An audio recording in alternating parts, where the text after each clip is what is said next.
नमस्कार। आज हम ये समझने की कोशिश करेंगे कि भारत में एलपीजी की कीमतें आखिर बढ़ क्यों रही हैं और इसका कनेक्शन हजारों किलोमीटर दूर हो रही घटनाओं से कैसे है। जरा सोचिए, क्या ऐसा हो सकता है कि हजारों किलोमीटर दूर कहीं कोई जंग छिड़ी हो और उसका असर सीधा हमारे किचन पर पड़े? मतलब हमारा किचन अचानक से महंगा हो जाए। सुनने में थोड़ा अजीब लगता है ना, पर यही आज की सच्चाई है। तो इस पूरे मामले को समझने के लिए सबसे पहले ये जानना जरूरी है कि हमारे किचन की ये जो ज्वाला है यानी एलपीजी, ये आखिर है क्या। देखिए, एलपीजी यानी लिक्विफाइड पेट्रोलियम गैस कोई ऐसा ईंधन नहीं है जिसे अलग से बनाया जाता हो। असल में ये एक बाय प्रोडक्ट है। जब कच्चे तेल को रिफाइन किया जाता है या नेचुरल गैस को प्रोसेस करते हैं तो ये गैस निकलती है। इसमें प्रोपेन और ब्यूटेन जैसी गैसों को बहुत ज़्यादा प्रेशर से दबाकर लिक्विड बना दिया जाता है। और क्योंकि ये एक बाय प्रोडक्ट है तो इसकी कीमतें सीधे सीधे ग्लोबल तेल की कीमतों, नेचुरल गैस के प्रोडक्शन और यहाँ तक कि एनर्जी के ट्रेड रूट से भी जुड़ी हुई हैं। मतलब एलपीजी सिर्फ एक रसोई गैस नहीं, बल्कि ये ग्लोबल एनर्जी सिस्टम का एक बहुत अहम हिस्सा है। और जब बात इस ग्लोबल एनर्जी सिस्टम की आती है तो भारत की सिचुएशन काफ़ी कह सकते हैं चुनौतीपूर्ण है। यहाँ इसकी डिमांड बहुत ज़्यादा है और यहीं से शुरू होती है हमारी इंपोर्ट पर निर्भरता की कहानी।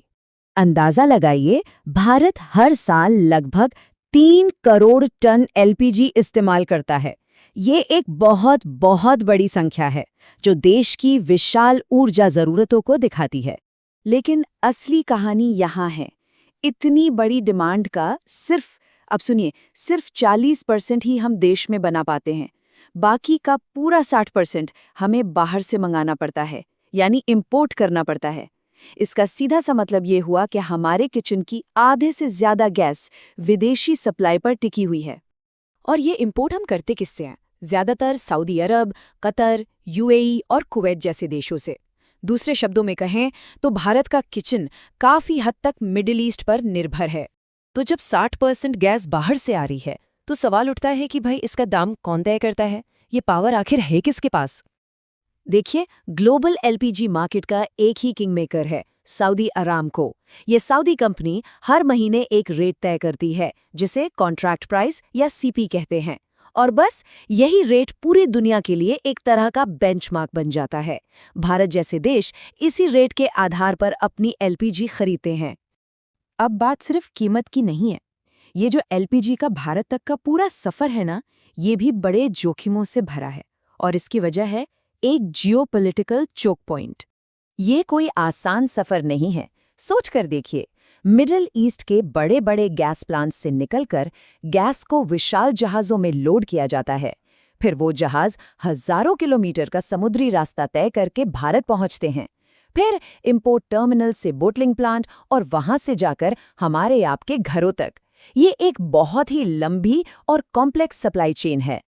और इस पूरी लंबी सप्लाई चेन में एक जगह ऐसी है जो इसकी सबसे कमजोर कड़ी है, स्ट्रेट ऑफ हॉर्मुज़ या हॉर्मुज़ जलडमरू मध्य। इसे चोक पॉइंट इसीलिए कहते हैं क्योंकि यहाँ जरा सी भी गड़बड़ पूरी दुनिया की एनर्जी सप्लाई को ठप कर सकती है। ये जो हॉर्मुज़ जलडमरू मध्य है, ये ईरान और ओमान के बीच का एक बहुत ही संकरा समुद्री रास्ता है। अब इसकी अहमियत का अंदाज़ा आप बस इसे आंकड़े से लगाइए। दुनिया का करीब करीब 20% तेल इसी पतले से रास्ते से होके गुजरता है। और सिर्फ तेल ही नहीं, भारत आने वाली ज़्यादातर एलपीजी भी इसी रास्ते से आती है।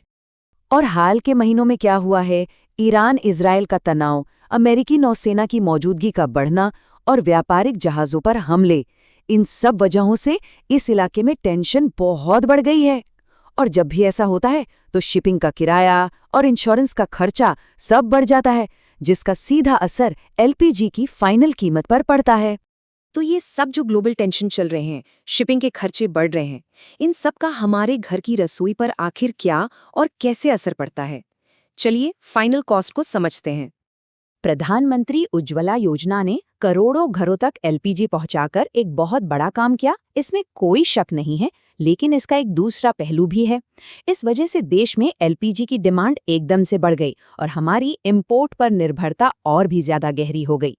तो ऐसे में जब भी इंटरनेशनल मार्केट में कीमतें बढ़ती हैं, सरकार के सामने एक बड़ी दुविधा खड़ी हो जाती है। एक तरफ वो सब्सिडी बढ़ा सकती है, लेकिन इससे सरकारी खजाने पर भारी बोझ पड़ता है। दूसरी तरफ वो घरेलू कीमतें बढ़ा सकती है, लेकिन इससे सीधा असर आम आदमी की जेब पर पड़ता है। तो कीमतों में जो भी उतार चढ़ाव होता है, वो असल में इसी मुश्किल संतुलन का नतीजा होता है। अभी की बात करें तो एक एलपीजी सिलेंडर की कीमत करीब 900 रुपए के आसपास है। लेकिन अब जरा एक सिचुएशन इमेजिन कीजिए।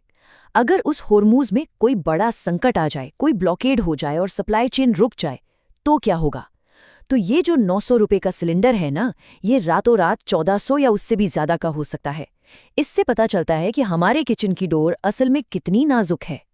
इस निर्भरता को कम करने के लिए भारत कई लॉन्ग टर्म सॉल्यूशंस पर काम कर रहा है, जैसे देश के अंदर ही गैस का प्रोडक्शन बढ़ाना, शहरों में पाइप वाली गैस यानी पीएनजी नेटवर्क को फैलाना, साथ ही इलेक्ट्रिक कुकिंग जैसे ऑप्शंस को बढ़ावा देना, और किसी भी इमरजेंसी के लिए देश में एलपीजी का स्ट्रेटेजिक रिजर्व भी तैयार किया जा रहा है।